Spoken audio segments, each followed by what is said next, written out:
Yo soy el doctor Jaime Osorio. Antes de ser especialista también fui médico general. Fui en etapa de destinación de información en Portezuelo, una de las 10 comunas más pobres de Chile en su momento. Así que también les voy a integrar un poquito, tanto desde el punto de vista de la especialidad como médico general. ¿Ya? La patología del anillo de Waldeyer es sumamente interesante. Digamos, se sitúa, digamos, en la zona de la faringe. Estamos hablando de la nasofaringe, que es el techo, ¿no es cierto?, a nivel del clivus, ¿ya? Atrás de la fosa nasal y el paladar blando está la nasofaringe, a donde desemboca la trompa de Eustaquio, ¿no es cierto? Y en una línea imaginaria a nivel del paladar blando hasta la epiglotis es la orofaringe, que incluye, digamos, donde están las amígdalas, digamos, y la base de la lengua y posteriormente la hipofaringe. Pero nos vamos a referir a la zona principalmente de donde está en la nasofaringe y la orofaringe anatómicamente, ¿ya? Entonces eh, podemos ver que el anillo Waldeyer es el tejido linfático que está alrededor de la naso y orofaringe y que tiene algunas estructuras que se identifican, como son los adenoides, que están detrás de la nariz, ¿ya? Arriba del paladar, digamos, y que su epitelio es pseudoestratificado cilíndrico seriado y que tiene surcos y pliegues sin criptas y que el máximo desarrollo es entre los 3 y los 7 años.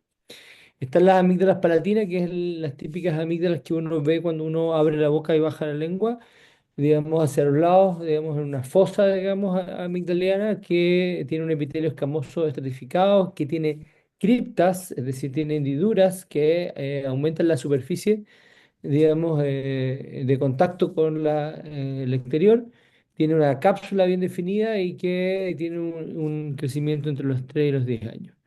Están las amígdalas tubarias que están alrededor de la trompa de Eustaquio y están las amígdalas linguales que están en la base de la lengua, digamos, y que muchas veces se agrandan después de una amigdalectomía. Ahora, todo este tejido amigdaliano, todo el tejido, digamos, linfático, digamos, que está alrededor de la orofaringe, tiene un componente, pertenece a la parte inmunológica, digamos, del sistema MALT o NALT, digamos que en donde las células M captan antígenos, se las presentan a células dendríticas y en centros germinales donde se produce inmunidad adaptativa, se producen inmunoglobulinas contra antígenos. ¿Ya? Y muchos papás preguntan cuando uno le saca las amígdalas o los adenoides si va a quedar sin defensas, porque me dicen, ¿para qué funcionan? Para defender. Y si le sacamos la amígdala, ¿va a quedar sin defensa y se va a enfermar más? No, porque no son los únicos tejidos, digamos, que ustedes pueden ver. Están las tubarias, están las linguales y además hay paredes laterales. ¿Ya? Entonces, en general participan, como decíamos, la inmunidad local y la vigilancia inmunológica, digamos, tiene producción local de anticuerpos, en su epitelio la célula M es especializada para presentar y procesar antígenos, digamos, las células dendríticas, digamos, transportan estos y son procesados por las células T en el área extrafolicular y luego en el centro germinal del folículo linfoide donde se produce una respuesta de células B. Por lo tanto, los adenoides producen inmunoglobulina A. ¿Ya? Y este es un esquema, digamos, de lo que estábamos hablando, digamos, un corte histológico y después un diagrama, digamos, en el fondo, cómo presentan a las células B y T para que se produzcan, digamos, anticuerpos. ¿Ya?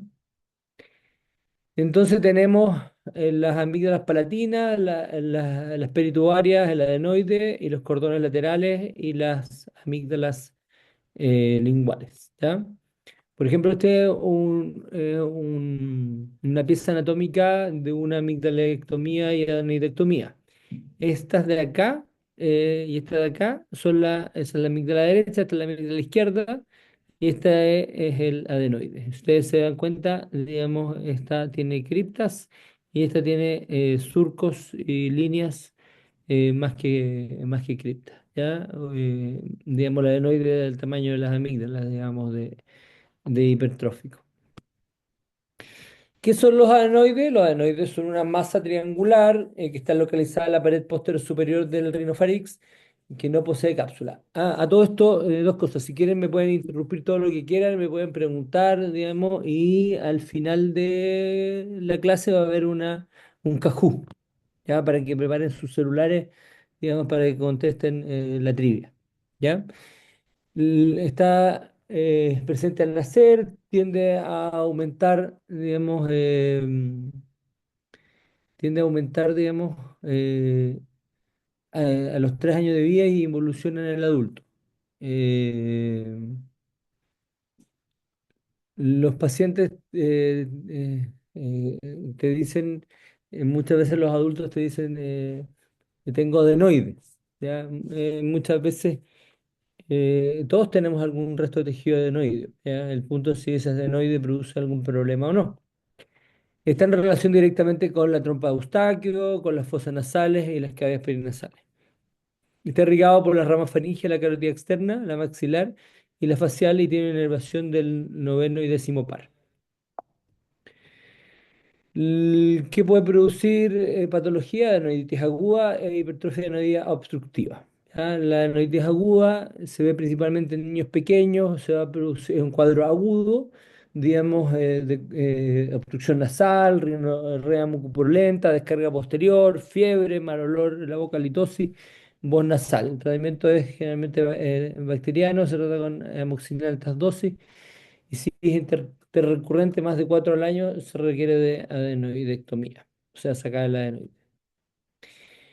Ahora hay una relación entre la adenoiditis crónica y un reservorio de biofilms. Esto es importante porque, digamos, la cronicidad no es solo inflamación, es una formación de biofilm bacteriano en la superficie del adenoide, lo cual implica una refractoriedad a los tratamientos antibióticos. Entonces podemos tener obstrucción persistente, rinorrea, fase adenoidea y muchas veces se relaciona como desemboca, el oído desemboca de la trompa de Eustaquio y al lado del adenoide puede haber otitis media, es decir, moco líquido en el oído. Digamos, obviamente la en línea de tratamiento va a ser un lavado, corticoides nasales, pero si fracasa eso va a ir a una adenoidectomía. La hiperplasia adenoidea obstructiva es el crecimiento excesivo de tejido linfoepitelial adenoideo que produce disminución del calibre de la rinofarinx y consecuente obstrucción respiratoria alta. Vamos a tener la fase adenoidea. Digamos, no sé si se acuerdan de semiología de Goich, digamos que describe la fase adenoidea, que es esta cara larga, labio superior corto, retrognatia, paladar ojival, mala oclusión, ruina permanente.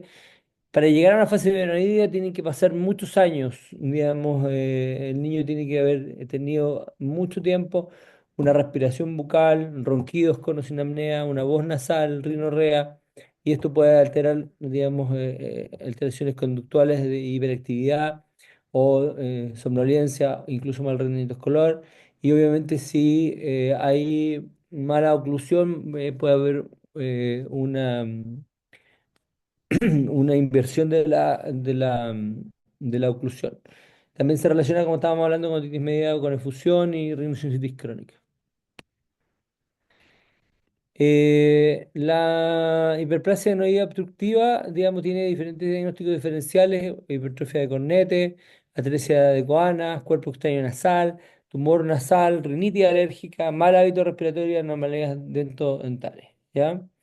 Siempre hay que estar pensando en otras posibles causas de obstrucción nasal finalmente.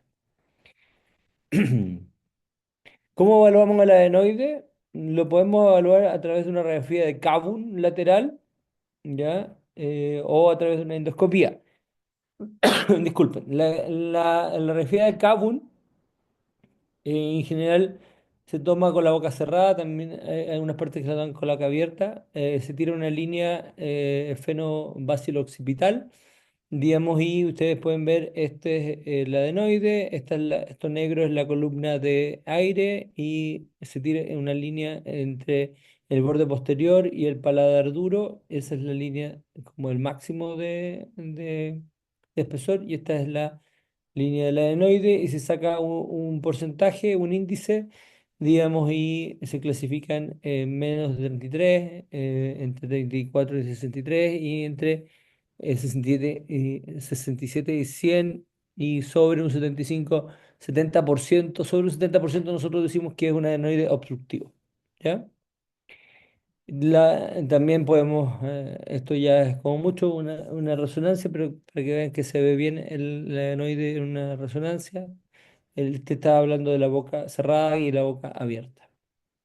La otra forma es a través de un endoscopio, una camarita, digamos, nasofibroscopio o videoendoscopio, digamos, y llegamos a la coana y podemos ver un adenoide tipo 1, un adenoide tipo 2 y un adenoide tipo 4 que contacta hasta el paladar. ¿Ya? La causa por la cual sacamos el adenoide es porque tenga un adenoide grande y una apnea obstructiva del sueño, hiperplasia severa que causa obstrucción respiratoria, adenoiditis recurrente, otitis media con efusión, rinocintis crónica y sospecha de neoplasia. Obviamente, contraindicaciones si hay trastorno de coagulación o hay fisuras palatinas con riesgo de insuficiencia velopalatina, ya que cuando hay insuficiencia, a veces el adenoide grande impide, digamos, que haya escape de aire, entonces hay que hacer una adenoidectomía, digamos, con endoscopio, e ir a mirar y sacar un pedacito. Fiebre y cuadro infeccioso combinante. Entonces, hasta ahí bien lo de las amígdalas, lo de los adenoides, perdón. ¿Sí? Ya, sigamos.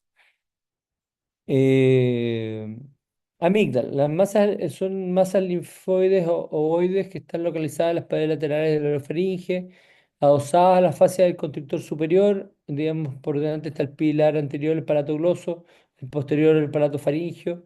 Abajo está la amígdala lingual, está cubierto de un epitelio plano pluristratificado. Tiene irrigación faringe ascendente, palatina ascendente, rama facial, la facial y la lingual. Inervación noveno y ramos del nervio palatino menor. ¿Ya? Podemos tener amigdalitis aguda recurrente o crónica y una hiperplasia anoidea obstructiva. ¿Ya? Este es un video que me mandó una paciente. Me dijo, doctor, me duele la garganta.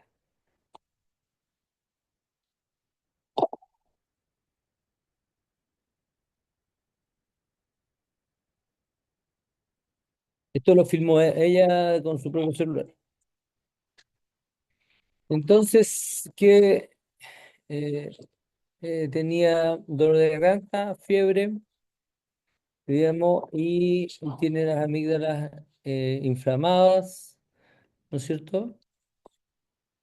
Y como frambuesa con crema, así, así de un exudado, ¿no es cierto? En las criptas de las amígdalas, eh, viene dermatosa la úvula, la garganta, ¿ya? Por lo tanto, tiene una faringoamigdalitis, ¿ya? Una faringoamigdalitis aguda. Digamos, el diagnóstico de la faringoamigdalitis es clínico. Eh, el hecho de que estén grandes no significa que hay bacterias. Digamos, en general el diagnóstico de una faringoamigdalitis es con dolor, sudado, digamos, en la amígdala, fiebre y adenopatía. Y, y ausencia de tos. Es muy importante ese punto. Ahora, es una consulta sumamente frecuente. eh, digamos, 6 millones de consultas, digamos. Ahora, hay una paradoja importante porque la mayoría, la causa más frecuente, lejos de una faringomelitis, es viral.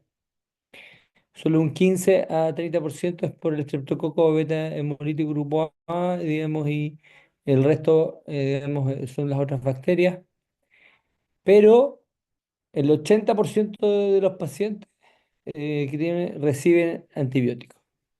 Entonces, eh, digamos, en una era en que tratamos de tener una indicación más correcta de antibióticos, digamos, se produce esta paradoja. Entonces, como dijimos, una amiguita de agua es de inicio brusco, típico, cambios de temperatura en primavera o en otoño, digamos, se produce, digamos, un aumento de los cuadros de amiguitas agudas, digamos, con progreso de estado general, odinofagia intensa, fiebre alta, disfagia, halitosis, adenopatías cervicales, amígdalas inflamadas con exudado y ausencia nasal y congestión nasal. En menor daño puede haber también asociado a conjuntivitis, disfonía, diarrea, exantema y, digamos, entre los 5 y los 15 años puede haber náuseas, vómitos, dolor abdominal, digamos, pueden consultar por dolor abdominal y ser una faringoamigdalitis. Eso es muy frecuente en los niños. ¿Ya? Mm, Como dijimos, el 70-80% son virales, el 20 a 30 son bacterianas. Digamos, hay amigdalitis agudas virales que dan exudado, digamos, en las amígdalas. Eso es muy importante. O sea, podemos tener una amigdalitis aguda con frambuesas con cremas, como la que les mostré, digamos, y puede ser un adenovirus, puede ser un Epstein-Barr o puede ser un citomegalovirus. ¿Ya? Puede dar perfectamente la misma forma que una amigdalitis bacteriana. Lejos, la más frecuente es el Streptococcus. También los otros, el Streptococo, la neumonía, el hemófilo, el micoplasma y Neisseria correa también puede dar amigdalitis aguda. ¿Ya? ¿Qué hacemos? ¿Cuál es nuestro enfrentamiento cuando tenemos un paciente con clínicamente una faringoamigdalitis pultácea? Digamos, en general, si es un niño, sí o sí tenemos que tomar un test rápido, digamos, y un cultivo, ¿ya? Lo ideal en un adulto también sería tomar un test rápido y un cultivo, ¿ya? El, el tema es que no en todas partes, digamos, hay disponibilidad de test rápido y cultivo. Tiene un costo el test rápido, digamos, y obviamente también el cultivo. Entonces, en general, si ustedes están haciendo una práctica clínica en una posta rural, digamos, el tratamiento, digamos, va a ser según la clínica y según los criterios que les voy a enseñar en un ratito más, ¿ya? Pero lo ideal siempre es tomar un test rápido, ¿ya? El test rápido, digamos, tiene una sensibilidad entre 85 y 95%, digamos, se hace con un hisopado, digamos, o sea, con un hisopo en la garganta, digamos, es una extracción antigénica, es un reactivo y el resultado está entre los 5 y 10 minutos con una especificidad de un 95%. Digamos, debería estar costando entre 15 a 30 mil pesos el examen, digamos, y nos permite tomar decisiones. ¿Ya? Hay unos scores que los vamos a ver inmediatamente que nos permiten, digamos, predecir, digamos, si estamos frente a una amigdalitis aguda o bacteriana o viral, ¿ya? Eh, no, es muy importante, digamos, que no hacerlo en personas asintomáticas porque no distingue de portadores asintomáticos. Y en niños y adolescentes un resultado negativo debe confirmarse con con un cultivo. ¿Ya? Por eso es importante se toma, digamos, con dos tórulas en la faringe y una se va a cultivo y otra se va al té rápido. ¿Ya? Y le permite, digamos, decidir el tratamiento antibiótico en la misma consulta, evitando una espera de 24 a 48 con un cultivo. ¿Ya? Ahora, en general, el diagnóstico de una amigdalitis aguda bacteriana lo vamos a hacer con los criterios de centro o los centros modificados, ¿ya? El test pack, como yo le decía, es ideal en todos los casos, tiene menos, digamos, menos sensibilidad cuando son en menores de 3 años, en casos atípicos, en amigdalitis recurrente. El cultivo tiene una sensibilidad de entre un 90 y 95%, ¿ya? Estos son los criterios del Centor que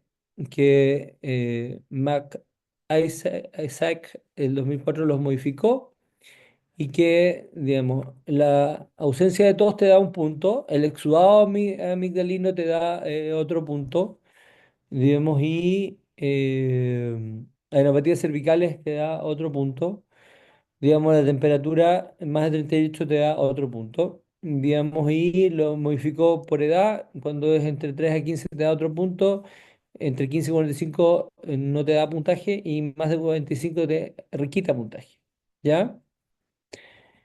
Digamos, si tiene 4 puntos, digamos, tiene un 70-75% de probabilidad de que sea un riesgo de infección estreptocócica, ¿ya?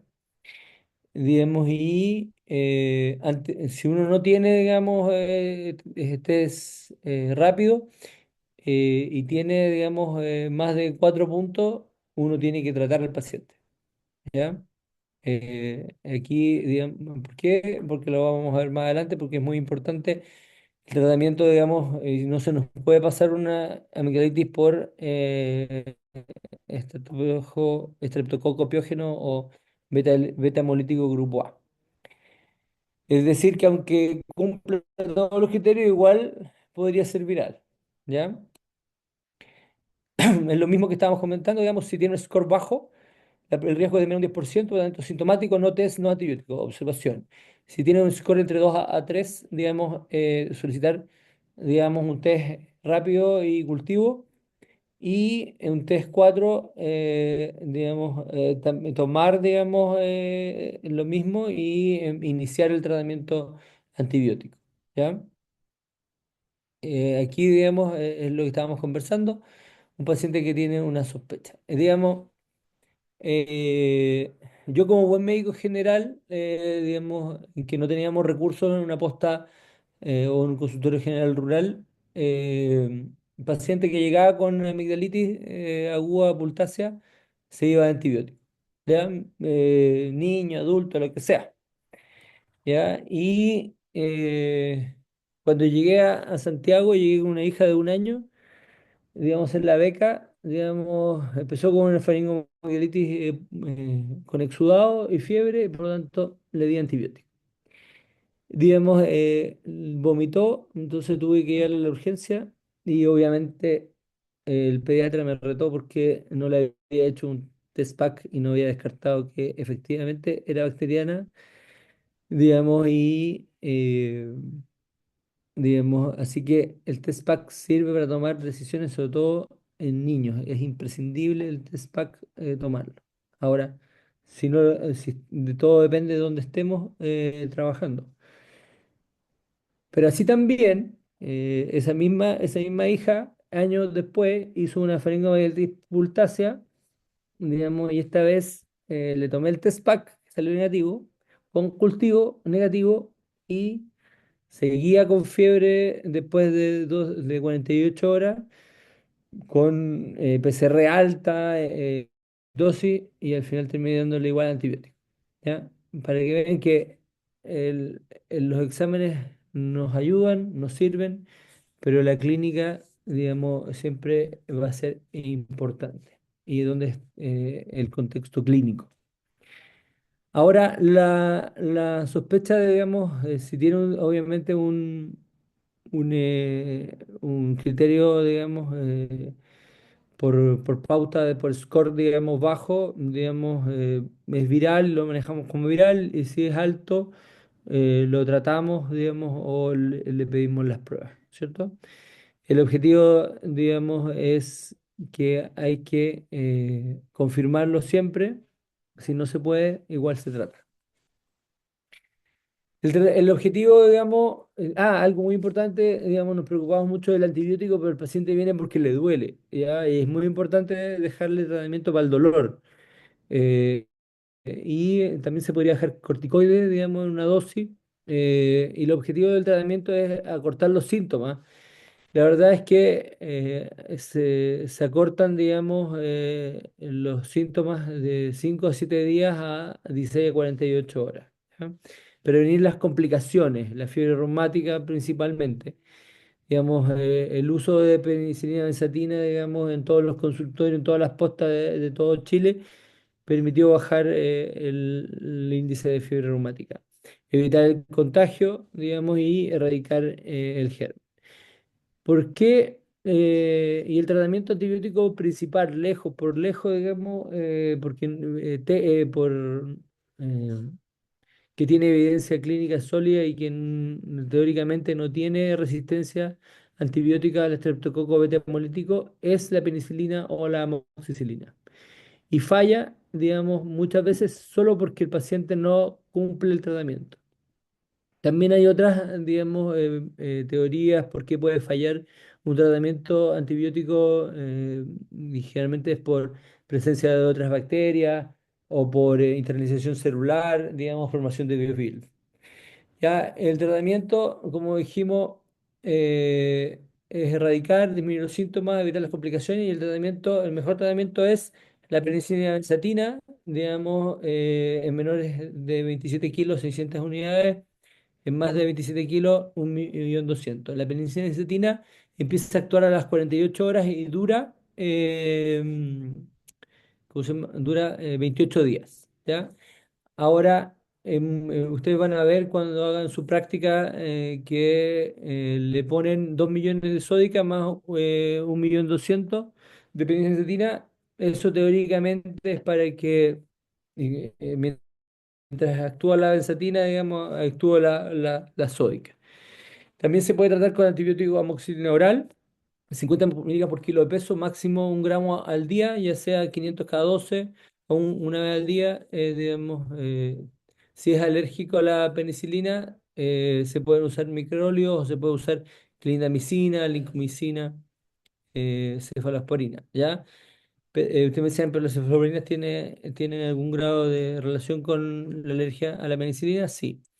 Digamos, bueno, como decíamos, 0% demostrado la penicilina, el peor gen en el mundo, digamos, lo mejor es la penicilina benzatina, digamos, y el tema de la alergia es súper, todos te van a decir soy alérgico a la penicilina. A veces tienen reacciones adversas al medicamento.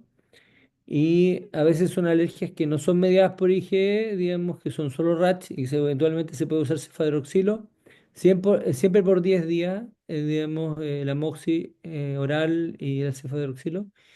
Y, digamos, cuando son alérgicos, alérgicos, digamos, con anafilaxis, angidemia y todo el cuento, obviamente pensar en macrólidos. El problema de los macrólidos es que en Chile hay una resistencia de un 26-39%.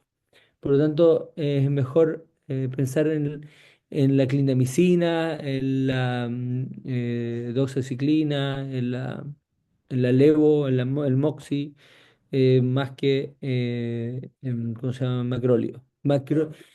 A los médicos les fascina usar una acitromicina. La acitromicina es un pésimo antibiótico en Chile. Digamos, la acitromicina, digamos,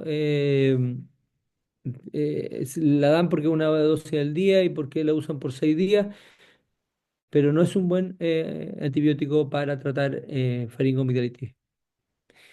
Diagnósticos diferenciales: mononucleosis, difteria, angina de Vincent, sífilis, herpes, sarampión, citovirus, adenovirus, VIH, ya, neoplasias, TBC.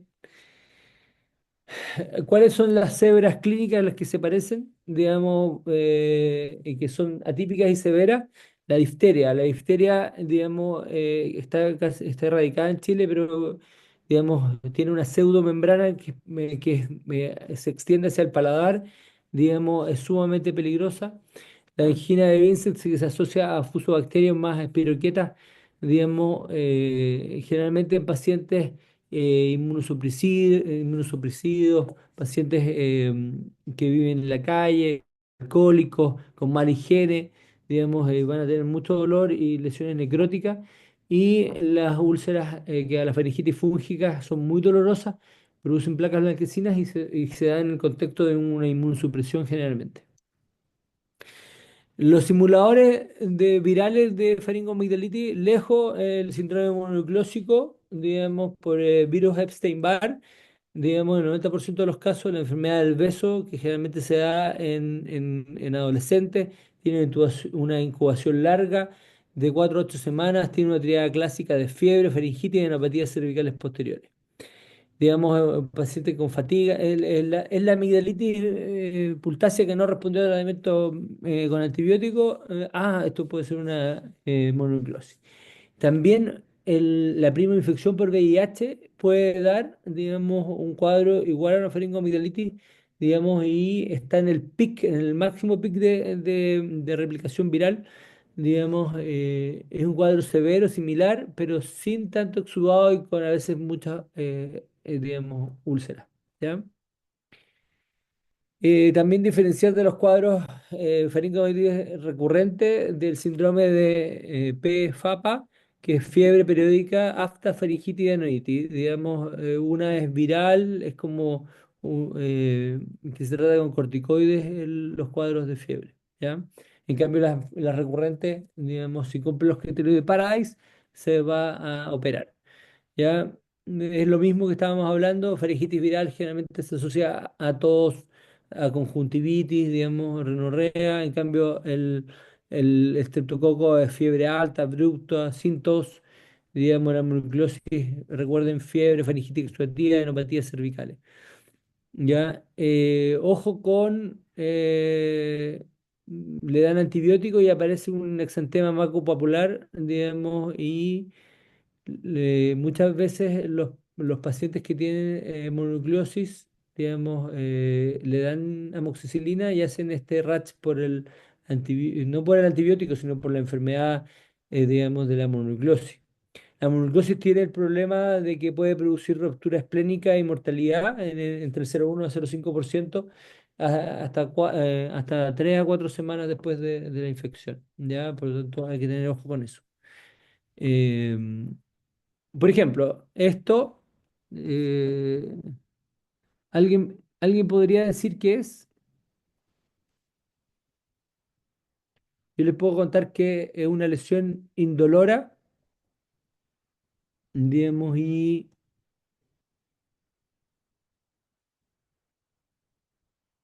ujú, yo he visto 2 en 15 años. Esto es un chancro sifilítico, ¿ya? Una meningitis por sífilis.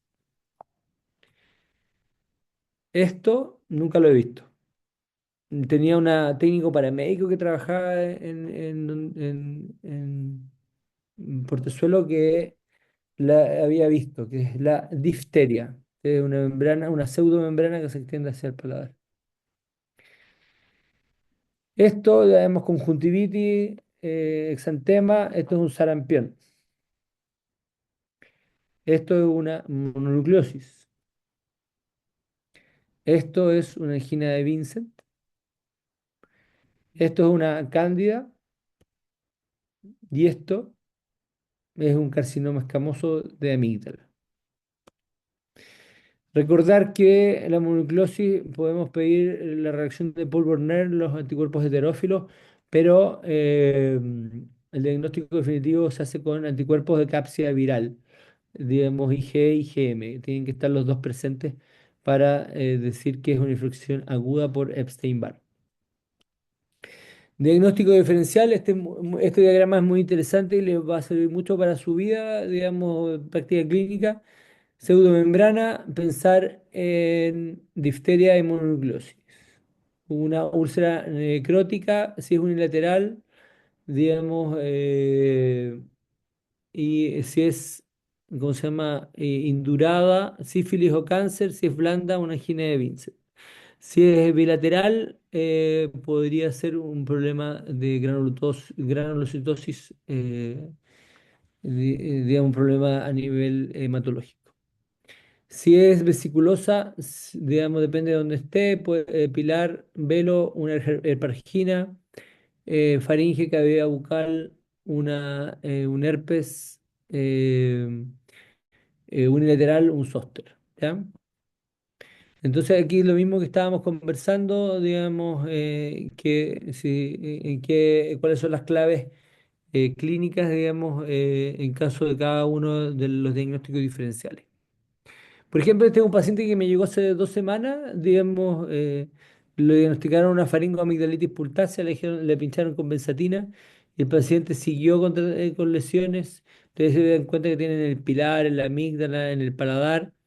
Esto es una lesión de origen herpética, ¿ya? Que hay que tratar con aciclovir o valaciclovir. Se lo vamos a pasar, digamos, a honor del tiempo. Chuta, yo pensé que iba a andar más lento. Eh, la hiperplasia, digamos, aumenta a los 3 a 6 años. Los ronquidos con o sin apnea, cefalorrea, trastorno de glusión. Digamos, pueden haber alteraciones, digamos, de enuresis, sudoración nocturna, alteraciones conductuales, retraso del desarrollo psicomotor, en grados extremos, digamos, hipertensión pulmonar y col pulmonar. ¿Ya? La clasificación de Brodsky nos permite definir, ¿cómo se llama?, las amígdalas, grado 0, grado 1, grado 2, grado 3, grado 4. ¿Ya? El porcentaje que ocupa de la fosa amigdaliana. En general, son hiperplasias severas y importantes las grado 3 y las grado 4, o sea que ocupen gran parte del volumen de la orofaringe. ¿Ya? Bueno, esto es lo mismo que lo que estábamos conversando, más gráficamente, y obviamente si presenta un amígdalas grado 3 o 4 y ronca y hace apnea, digamos, y además tiene el raso postural, conductual, enuresis, tiene indicación quirúrgica, ¿ya? Clínica quirúrgica. Digamos, en general, la adenomicaltomía se indica, digamos, en forma clínica. La polisomnografía solo si en caso de morbilidad, las que aparecen acá. Los criterios de Paradise, digamos, 7 episodios de un año, 5 episodios cada año en los 2 últimos años, 3 episodios en los 3 últimos años, digamos, y que sean amigdalitis con fiebre, enopatía, exudado, digamos, ¿cómo se llama? Tiene indicación quirúrgica. Lo que estamos hablando del síndrome de PAFA, digamos que se caracteriza por faringitis, amigdalitis, estomatitis y adenitis, digamos, digamos, exactamente cada 2 a 8 semanas, digamos, presenta crisis de fiebre que duran 3 a 7 días, ¿ya? Es más frecuente en menores de 5 años, ¿cierto? La amígdala lingual, digamos, la amígdala lingual suelo decir que existe, digamos, puede hacer una amigdalitis aguda o hipertrofia igual que la amígdala palatina, digamos, pero produce mucho dolor y mucha cialorrea. Entonces, es lo que conversábamos, dolor faríngeo ahogado, calcular el score, manejar tratamiento antibiótico, si tiene neuropatía generalizada, sospechar una mononucleosis, si tiene además rinorrea, sospechar una neuritis, si tiene una faringitis a repetición, recordar los corticoides y los criterios de Paradise, ronquido y apnea, tenemos que pensar en comorbilidades. Les dejo las dosis de los medicamentos ahí.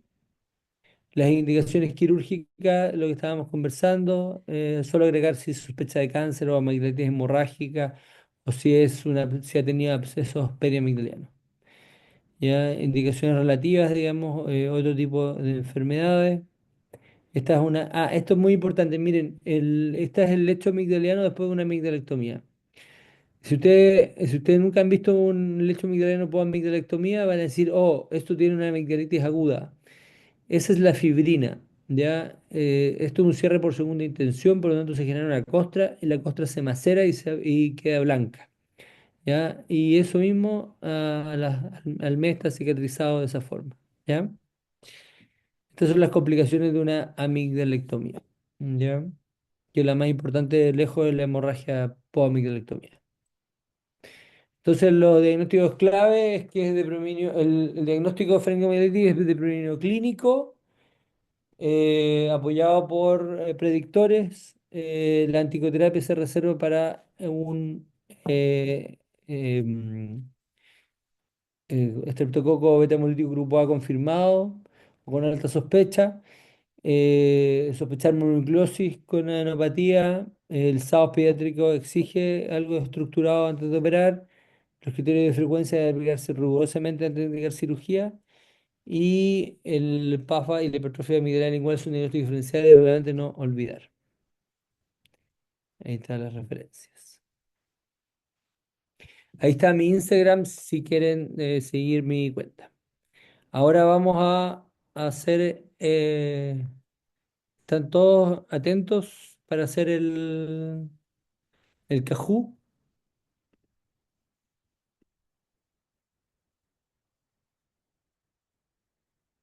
Ahora vamos a ver si están todos durmiendo o no.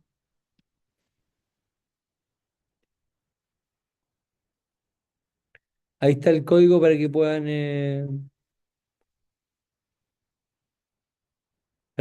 poner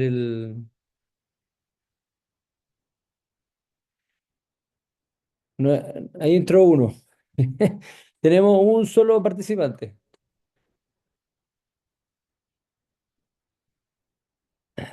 Aquí vamos a cachar quién está conectado, quién está viendo la novela.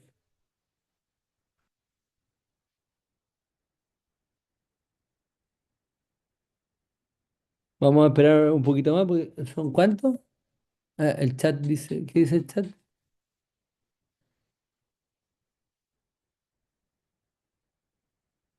No me carga a mí. Ah, no me carga.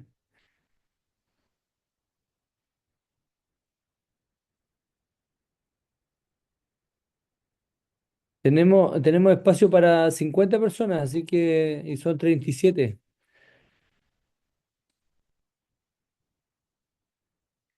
Van, eh, van 12.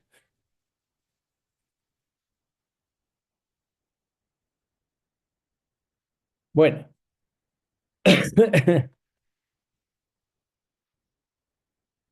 yo creo que vamos a empezar. Empezar.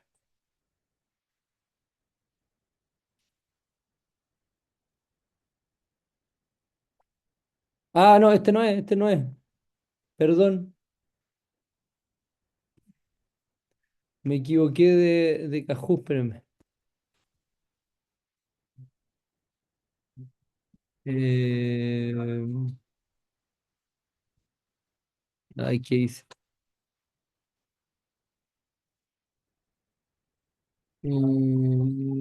¿Cómo lo paro? Creo que podría compartir de nuevo la pantalla a ver si lo podemos guiar. Sí, no, espérate, espérate, espérate, espérate. No hagan nada, no hagan nada, no hagan nada. Eh, Me equivoqué de cajo, espérame. Ya, ahora sí. Ya. Disculpen mi ignorancia. Mi hija me está preguntando si necesito ayuda. Ya, ya, ahí, ahora sí. Ya. Prepárense para unir. Ahora sí. Ahora se pueden unir. Ya, genial. Ese es el de la próxima clase, el cajú de la próxima clase.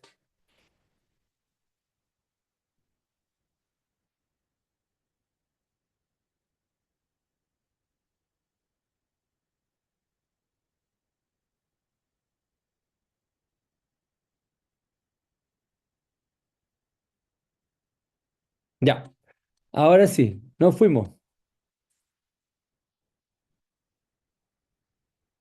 Ahí está, patología del anillo Valdeir. Vamos,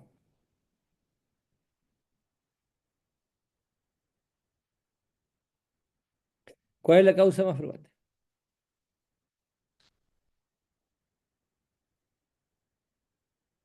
Muy bien.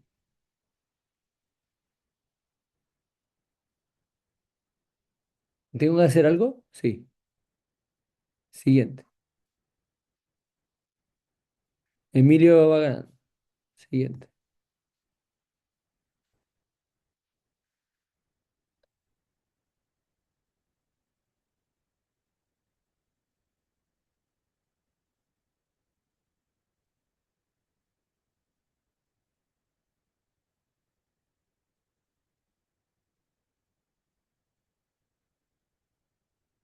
Muy bien. Javier subió.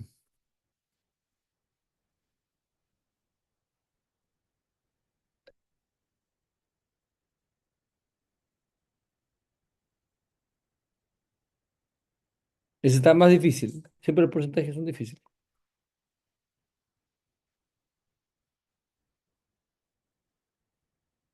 Muy bien. Veamos. Bien, Emilio.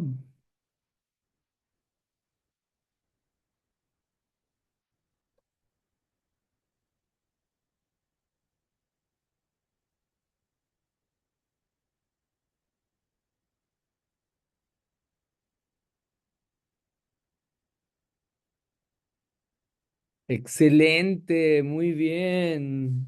Veamos la rapidez. Emilio, ahí. Emilio, Catalina, Diego van punteando.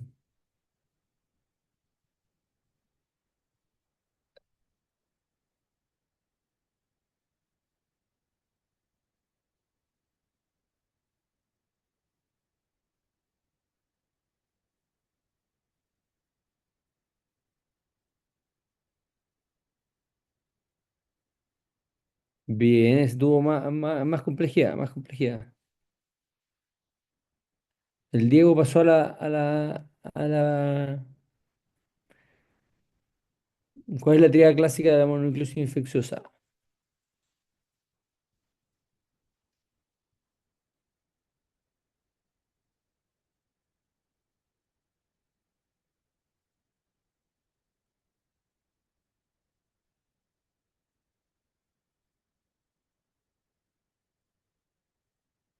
Muy bien.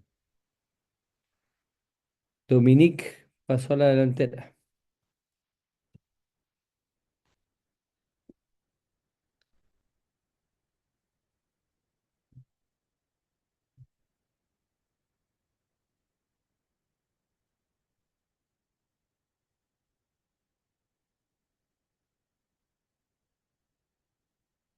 Ah, esta estuvo más difícil. Más dispersión. Muy bien. Fiebre periódica, afta, faringitis y adenitis. Veamos el podio. En tercer lugar, Benjamín. Isidora, segundo lugar. Y primer lugar, Dominique.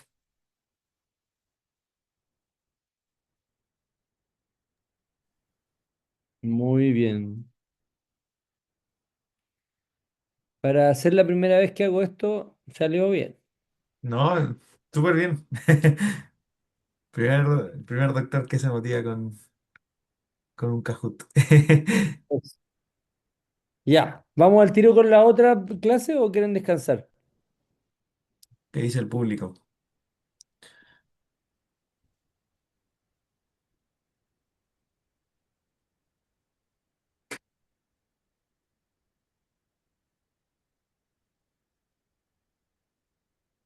Diego dice démosle.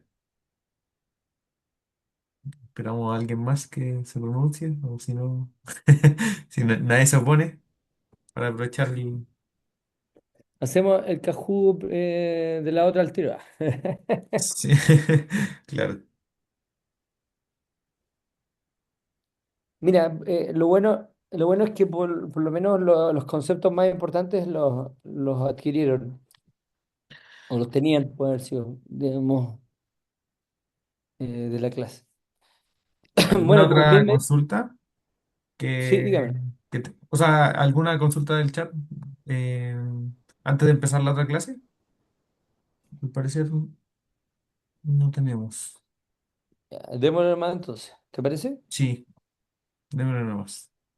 Ya, complicaciones. Ujú. Bueno, soy el mismo docente.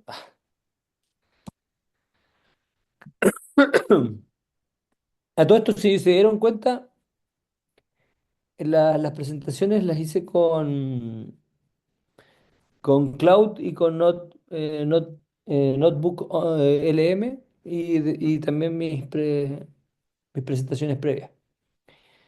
Digamos, Notebook LM es lo mejor para hacer presentaciones. Cierre de paréntesis. El tema de las complicaciones por faringoamigdalitis, digamos, démosle un contexto a este tema. La mayoría son virales, o sea, la mayoría se le van a pasar. El objetivo es poder identificar quiénes se van a complicar gravemente, ¿ya? Porque una faringoamigdalitis puede llevar a una muerte de una persona. Te va a decir, ¿pero cómo? Sí, 2026, Chile. Y en el mundo hoy día puede producir una amigdalitis aguda por estreptococo beta hemolítico, puede producir la muerte. ¿Ya? Es raro, es poco frecuente. Hay factores de riesgo, lo vamos a ver ahora. Pero sí, pero en general, el, el 15-30% es causado por estreptococo beta hemolítico grupo A y el tratamiento.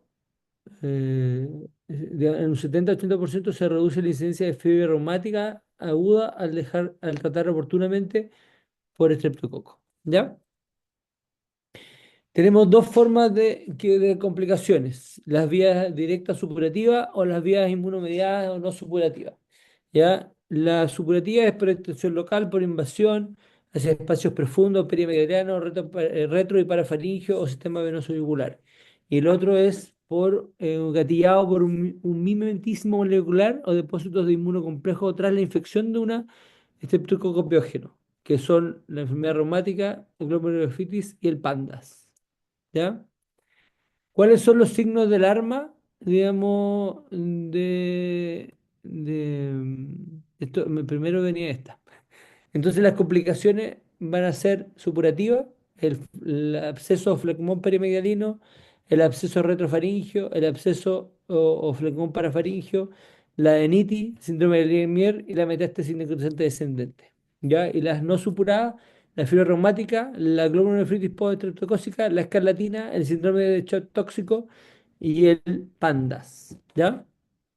Entonces, ¿cuál es el signo más importante? Si ustedes tienen una paciente que tiene una amigdalitis aguda, digamos, y tiene dolor y le dejaron el tratamiento y vuelve al día siguiente y le dice, doctor, estoy igual, eh, bueno, hay que ver.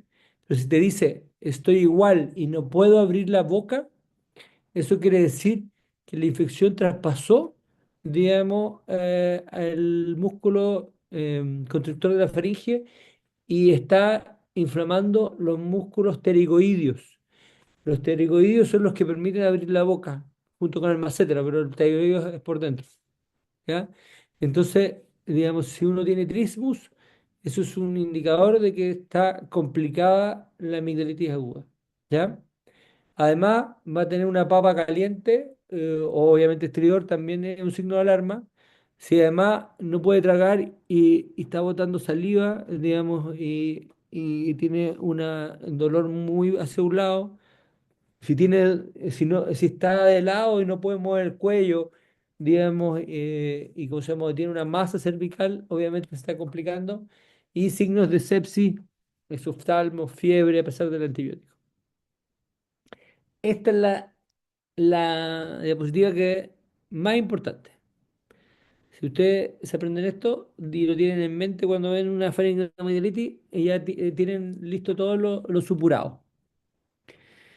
Ahora, digamos, hay diferencias, digamos, si es un absceso periamigdaliano, parfaringio, retrofaringio o una adenitis. Hay, digamos, el absceso periamigdalino generalmente se da entre los 15 y 30 años, un lateral, la papa caliente, la división, clínicamente uno va a ver una desviación de la úvula hacia el lado. Puede haber el estreptococo betamolítico, pero también pueden haber un Necrum forum o anaerobios. Aquí ya hay más bacterias involucradas. Digamos, el diagnóstico es clínico y si se requiere, digamos, puede hacerse un escáner. El tratamiento es, digamos, principalmente el drenaje y antibiótico y la mortalidad, miren, un 1%, un absceso periamigdaliano.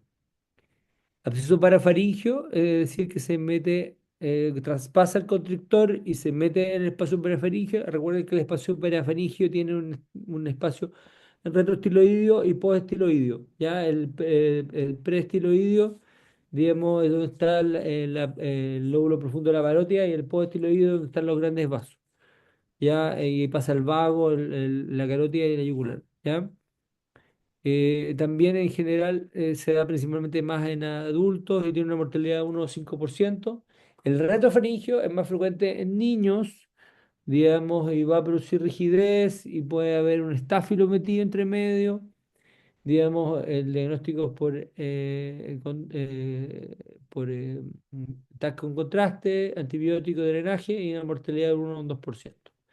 Y la adenitis supurativa, el paciente que le dio una meningoilitis y después apareció un ganglio y esa masa, digamos, se abscedó, digamos, está relacionado más con el estáfilo, digamos, y aquí podemos usar ecografía, digamos, y también antibióticos y aspiración y drenaje. Y esto tiene una mortalidad muy baja, ¿ya? Ahí hay que tener ojo con la tuberculosis. Entonces, el absceso periamigdaliano es una onofagia unilateral intensa, progresiva. Tiene trismo, un espasmo del músculo pterigoideo, voz en pava caliente, digamos, cialorrea, desviación del lóbulo hacia el lado contralateral, ahogamiento del pilar, adenopatía cervical. Entonces tenemos infección polimicrobiana y el diagnóstico diferencial es obviamente con un flegmón, es decir, si lo pescamos, es decir, como un principio de complicación, un principio de absceso, es decir, está inflamado la región periamigdalina, pero sin una colección, tumor, un quiste branquial y un linfoma. Y esta es la imagen que van a ver. Aquí está la lengua, aquí está la úvula y esta es la zona. ¿Por qué se produce? Digamos, hay tres teorías. Una, porque existe una glandulita, digamos, en el polo superior de la amígdala que se llaman glándulas de Weber que se puede producir. Otros por inflamación directa, infección directa desde la amígdala hacia ese lado, hacia ese espacio. Y la otra es que es una combinación de ambos. ¿Ya? Entonces, esto claramente, digamos, es clínicamente un absceso. ¿Ya? Eh, el examen físico, digamos, para diferenciar si es un flegmón de un absceso, es limitado. Por lo tanto, el estándar es la tomografía con contraste. Uno puede puncionar eso y aspirar y, ¿cómo se llama? Y si sale pus, es porque es un absceso. El problema es que si no sale pus, uno tiene que tomar una imagen que es un escáner. Ustedes pueden ver aquí los diferentes rendimientos de una ecografía. En general, digamos, no, algunos son mejores que otros, pero el estándar es el escáner con contraste. El escáner, el TAC, tomografía computada de cuello con contraste. ¿Ya? La ecografía tiene una alta sensibilidad para descartarlo, pero especificidad solo moderada para confirmarlo. Por lo tanto, la decisión de drenar sigue siendo digamos, la clínica y las imágenes. ¿Ya? Aquí podemos ver, este es un absceso, ¿no es cierto? Una amigdalitis con un absceso, y aquí pueden ver claramente, algo muy importante es que ustedes tienen que ver la zona más densa, ¿no es cierto? Más oscura, digamos, con un refuerzo.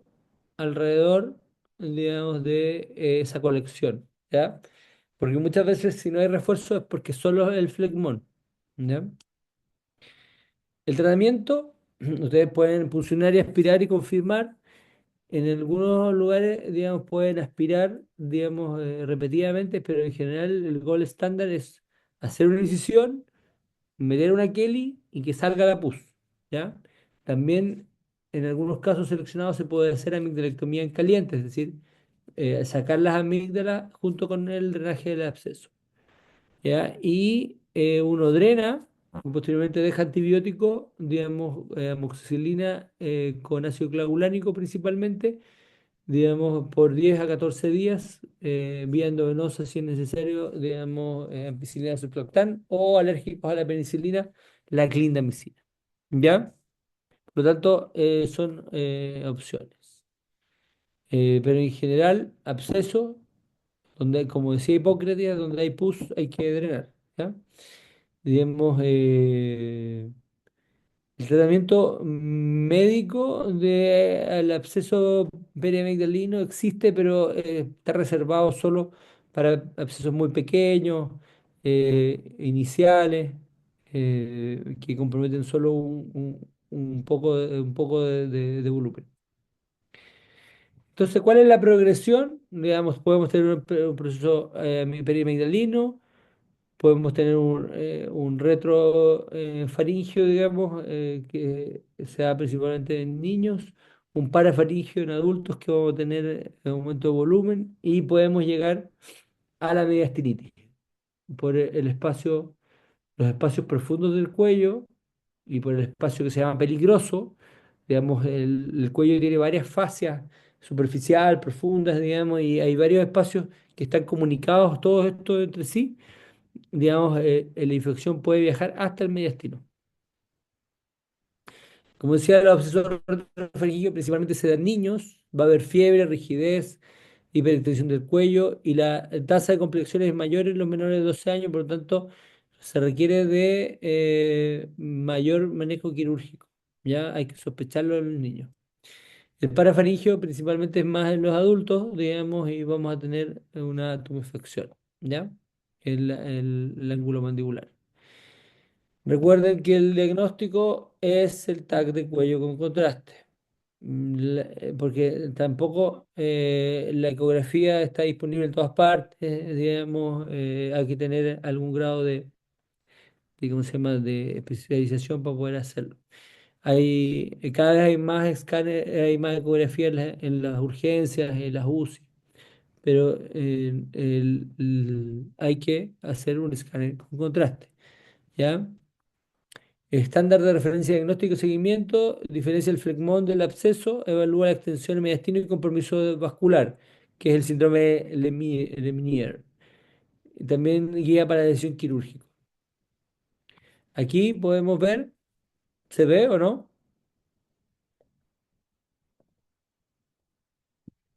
Nadie me Se responde. alcanza a ver súper bien, Doc. Ya. A ver. Ahí. Ah, ahí donde. Chun, chun, chun, chun, chun, chun, chun, chun, chun. Ahí, ahí. Ahí se ve el absceso. Y si se dan cuenta, también se llega hasta la parótida. Ahí tiene absceso en la parótida, absceso en la parótida, en base de lengua también.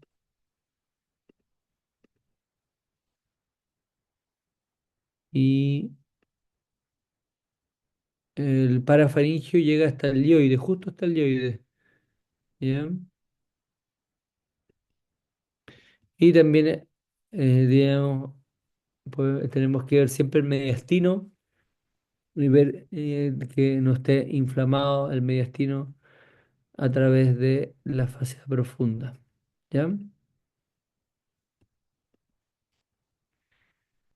Cuando en niños, digamos, hay que tener ojo porque la enfermedad de Kawasaki se puede simular, digamos, un cuadro parecido a una infección profunda del cuello.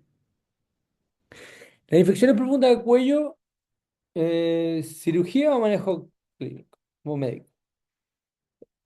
El concepto es siempre que haya una infección profunda del cuello y haya absceso, requiere de drenaje o aseo, ¿ya? O aseo quirúrgico, ¿ya?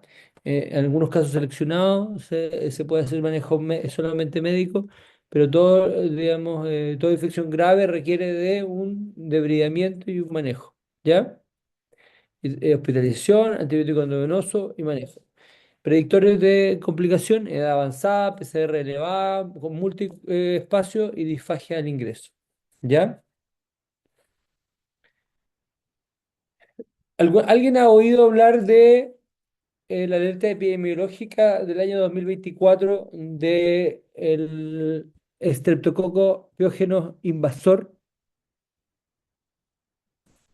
Pueden decir en el chat un dedito para arriba, algo así. Primera vez que lo escucho personalmente. Ya. Digamos, el año 2024 en el mundo y en Chile, digamos, nosotros empezamos a ver en el hospital pacientes con grandes, digamos, infecciones del cuello, sin factores de riesgo, digamos, aquí los típicos, que es la diabetes, la inmunosupresión, que el cáncer, que el absceso dental, sino que entraban por una amigdalitis y terminaban con una sepsis, digamos, o terminaban con una fascitis necrotizante. Digamos, generalmente veíamos una u otra, pero el 2004 empezamos a ver, y claro, digamos, a nivel mundial, digamos, y en Chile también, que no fue la excepción, hubo una alerta epidemiológica porque, digamos, empezaron a ver, ¿cómo se llama?, más casos de estreptococo piógenos invasor, ¿ya? ¿Y esto por qué se debe? Digamos, en un aumento de la tasa posterior al COVID. Siempre se había mantenido constante, con el COVID bajó y después resurgió de las cenizas, pero con muertes a nivel mundial, además con sensibilidad disminuida, clindamicina y macróleo, donde el blanco de la infección es en sitios estériles como sangre, líquidos, pleural, y presentando fascitis necrotizantes, shock tóxicos y sepsis severa. Entonces es importante, digamos, ante este panorama, tener una alta sospecha diagnóstica y tomar decisiones rápidas y cirugía para debridar. ¿Ya? Entonces aquí podemos ver, digamos, esta es la tendencia del 2014, baja en la pandemia y después se pega un salto, digamos, y esto aumenta asociado a infección por virus influenza. ¿Ya? Entonces, digamos, en 2024 se registraron 191 cepas confirmadas versus 66 del año anterior. 100% sensible a la penicilina, alta resistencia a la clindamicina, digamos, caída de la eritromicina, caída de la tetraciclina. ¿Ya? Eh, por lo tanto, los factores gatillantes, la infección por virus influenza varicela, uso antiinflamatorio, traumatismo, cirugía reciente, posparto. El 50% de los pediátricos no tenían factor identificable y obviamente los adultos inmunosupresión, enfermedades crónicas, diabetes, enfermedad vascular, cardíaca, edades extremas. ¿Ya? Entonces, ¿qué pasa? El piógene, digamos, invade, digamos, y tiene virulencia, digamos, proteína M, ácido hialurónico, libera exotecinas, streptolicinasa, digamos, y estas exotoxinas actúan como superantígeno uniéndose directamente, digamos, a algunos mediadores, provocan liberación de tormenta citoquínica y se produce un colapso y una falla multiorgánica. ¿Ya? Entonces, y esto puede llevar a lo que nosotros llamamos fascitis necrotizante, que hay que sospecharla tempranamente porque la verdad es que el cuello no se ve muy mal, puede verse con un poco de celulitis, digamos, pero uno lo toca y es como se llama, y tiene aire, entonces crepita. Ya, en etapas más avanzadas pueden haber bulas, pueden haber lesiones, ya. Entonces hay que sospecharlo. ¿Y cómo lo sospechamos? Digamos, viendo la piel y confirmándolo con un escáner. Ustedes van a ver acá, este es un paciente con aire. Digamos, los anaerobios que producen aire. ¿Ya? Entonces, aquí hay una fascitis necrotizante, digamos, inicial, donde, digamos, hay una infección y, ¿cómo se llama? Y se produce aire y digamos, ustedes pueden ver ahí cómo está disecado. Esto no es que, digamos, haya sido operado, sino que antes, más el absceso a nivel parafaringio. Entonces es importante, ustedes ven cómo diseca, digamos, y poder esto limpiarlo y lavarlo, llega hasta el mediastino, el aire llega hasta el mediastino, ¿ya? Entonces esto es algo real. ¿Cómo se hace el diagnóstico? Obviamente estreptococo en sitio estéril, colapso, más dos órganos comprometidos que puede ser el pulmón, coagulopatía, falla hepática, renal, compromiso de partes blandas o compromiso cutáneo. Digamos, consenso en cuanto a la sospecha de sepsis, ahí se los dejo a los que les gusta más la medicina interna. Le llaman la hora dorada, digamos, como casi como en trauma, pero en el fondo reconocerlo, reanimación, hemodinámica, agregar antibióticos y considerar el uso de inmunoglobulina, digamos, intravenosa. Aquí les dejo las dosis de tratamiento antibiótico y complicación, yo he visto dos en 15 años, y digamos que es la trombosis de la yugular, que se confirma con un escáner que tiene asociado al Fusobacterium necroformum, que hay que asociar obviamente cefalosporina más metronidazol, digamos, y que puede producir trombos sépticos al pulmón, ¿ya? Eh, digamos, es controvertido el uso de anticoagulación. Históricamente se abría el cuello y se resecaba la yugular, pero eso ya quedó en los libros de historia. En general el tratamiento es principalmente más médico, digamos, pero obviamente hay que estar vigilando de que no haya émbolos ni más trombosis. En general, entonces tenemos una faringomielitis, signos de alarma, digamos, trismus, más asimetría vía aérea, digamos, sospechar, digamos, que hay una colección, TAC, digamos, de cuello. Si no hay colección y se deja antibiótico, si hay buena respuesta, se da de alta. Si hay un absceso, lo vamos a ir a drenar. Si hay un absceso, lo vamos a ir a drenar. Si hay una trombosis, vamos a dejarle control con vascular y evolución, digamos, tratamiento a largo plazo. Entonces, hospitalización, compromiso de vía aérea, trismo, sospecha de absceso, deshidratación, intolerancia oral, falla en el manejo ambulatorio, seguimiento obligatorio, controlar las 48-72 horas, educar, evaluar, digamos, hematuria en caso de glomerulonefritis postestreptocócica y asegurar el cumplimiento de 10 días para dedicar el bichito. La adenitis supurada, lo que estábamos conversando, digamos, principalmente por estreptococo, digamos, podemos eh, aspirar con aguja, digamos, podemos hacer incisión o hacer un tratamiento conservador. Va a depender hay ventajas y desventajas, digamos. Siempre el drenaje y antibiótico es la elección, ¿ya? Las complicaciones no supuradas. ¿Hasta aquí vamos bien? Atentos para el Cajú, ¿ah? Atentos para el Cajú. Los quiero ver. Diego dice pulgar arriba, así que tenemos dos pulgares arriba. Ah, muy bien. Estamos terminando, estamos terminando. Ah,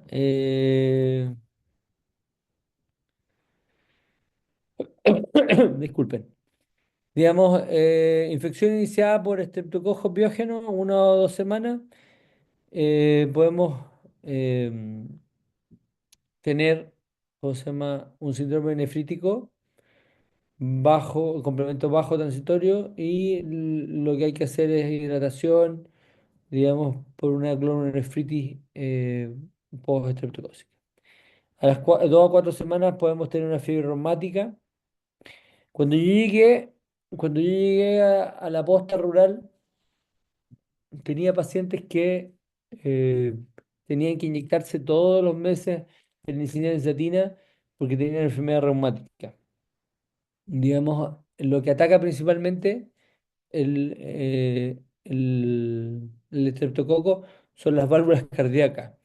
Hoy en día cada vez tenemos mucho menos, digamos, enfermedad reumática y por ende cada vez menos valvulopatía secundaria a enfermedad reumática, ¿ya?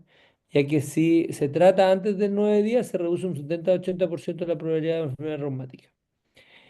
Y el otro trastorno es el PANDAS.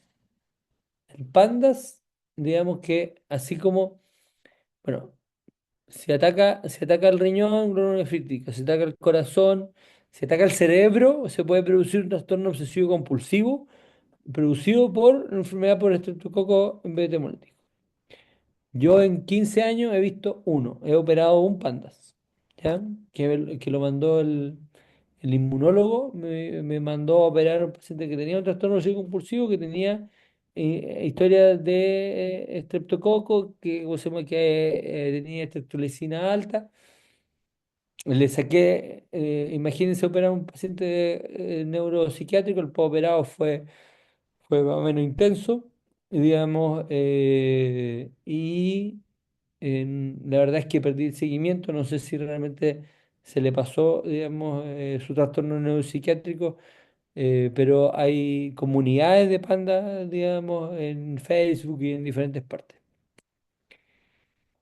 Las complicaciones no supuradas, como dijimos, el mimetismo, digamos, la fiebre reumática es la más grave, digamos, se puede producir una carditis, una artritis migratoria, una corea, un eritema marginado, un nódulo subcutáneo. Estos son los criterios en población de riesgo moderada alta, que somos nosotros en Latinoamérica. Criterios mayores y menores, ahí pueden jugar con los criterios para, digamos, definir si tiene enfermedad reumática. Digamos, la artritis reactiva postestreptocócica se diferencia de la artritis reumática, digamos, porque no es migratoria y es persistente, digamos, y la carditis es rara, digamos, eh, y no cumple criterios de, obviamente, enfermedad reumática. Está la glomerulonefritis precócica, dijimos, estamos el PANDAS y la escalatina. La escalatina es, en el fondo, a nivel de la piel, se produce estas pápulas como de lija que respeta las palmas y tienen una lengua frangüesada y perioral de escamación. ¿Ya? Las complicaciones, este es el resumen de las complicaciones no supurativas. La latencia de enfermedad, la típica, los órganos, la profilaxis y la prevención. ¿Ya? Enfermedad reumática sí se puede prevenir, digamos, con antibióticos. La glomerulosis no se puede prevenir. La artritis reactiva es incierto, el panda es incierto y la esclatina sí se puede prevenir. Por lo tanto, la mayoría de las faringomielitis son virales y autolimitadas. La clave está en identificar las señales de alerta de complicación. El absceso perineal es una complicación superada más frecuente. Su diagnóstico es clínico. Digamos, su manejo combina drenaje y antibiótico.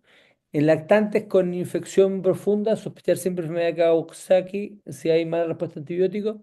El síndrome de Lemierre exige alta sospecha en adolescente y adulto con sepsis post-faringitis. Y la penicilina siendo el antibiótico de elección para dar precozmente el streptococo eh, en grupo A y previene hasta el 70-80% de las enfermedades reumáticas agudas.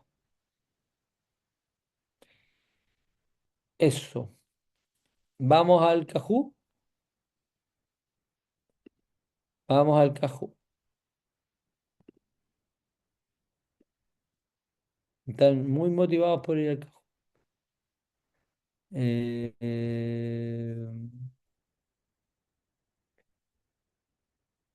Buscar un nuevo Cajún. Complicaciones. Empezar.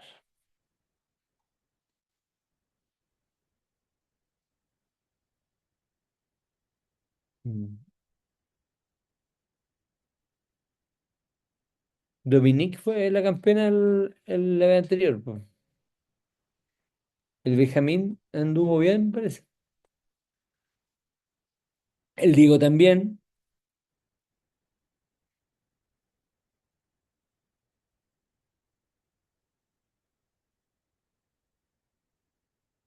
Ahora quedan menos personas, pues, digamos, de las 39 van una, 2, 3, 4, 5, 6, 7, 8, 10, 11, 12. Las que sobreviven. Las otras ya están viendo la repetición del partido Oh, de Argentina e Inglaterra. sí, qué triste. Ya.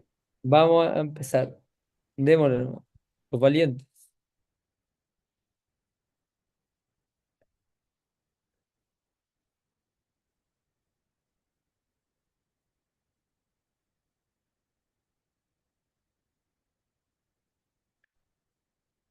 Mm.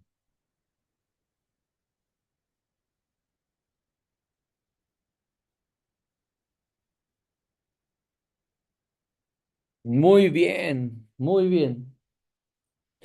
María Jesús, para ahí. Vamos. ¿Cuál es el signo clásico que distingue del absceso piramidal?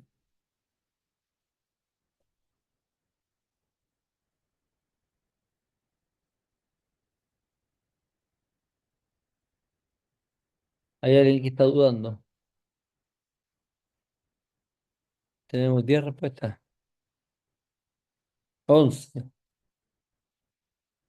La úvula, eso es lo más importante. Busquen siempre la división de la úvula. Dominique.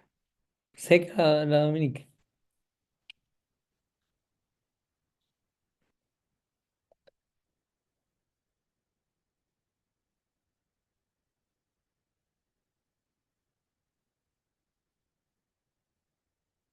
Falta alguien que conteste.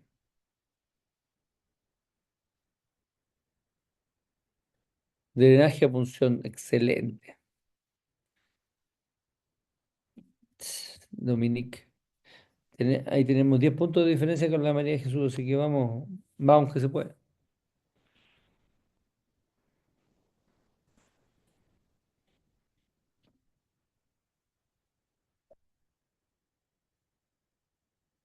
7, 11, 12. Muy bien. Están atentísimos.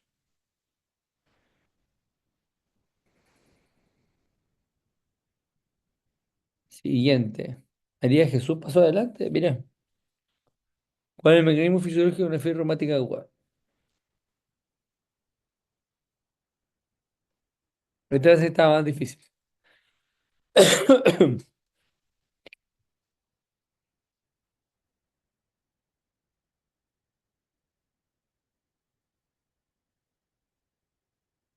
El mimetismo molecular. Vamos a ver. Javier pasó ahí. Vamos. Faltan dos preguntas.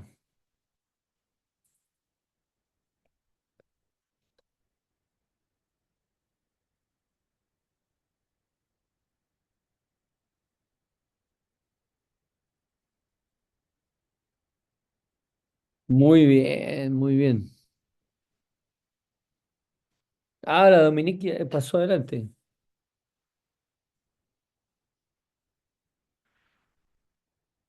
Vamos. La última pregunta.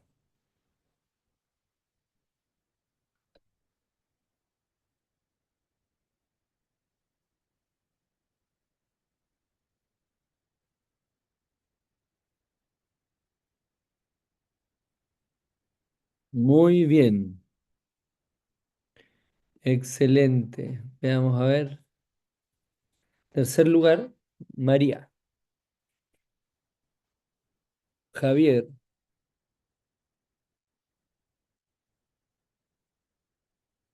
Y nuevamente Dominique.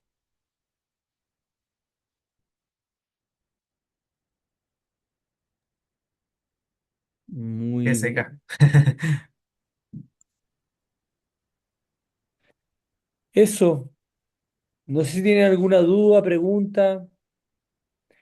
La verdad es que yo me entretuve harto haciendo, preparando la clase y ¿cómo se llama? Y haciendo la clase. Así que les agradezco esta oportunidad.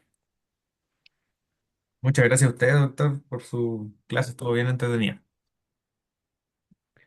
Espero que no se hayan quedado dormidos. Ahí le mandan sus agradecimientos por el chat también. Ah, muchas gracias.